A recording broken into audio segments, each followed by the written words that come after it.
Luto po tayo ng lugaw, ay ng kanin. Naubusan po tayo ng kalan kaya nagluto tayo ng gasol. Ay gasol, nagluto tayo ng sinaing na lugaw.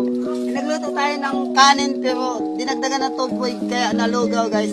Kaya ito, ang daming tubig, nabasa tuloy yung lugaw, ay yung kanin. Kaya kakain kami ng tubig, ay tubig.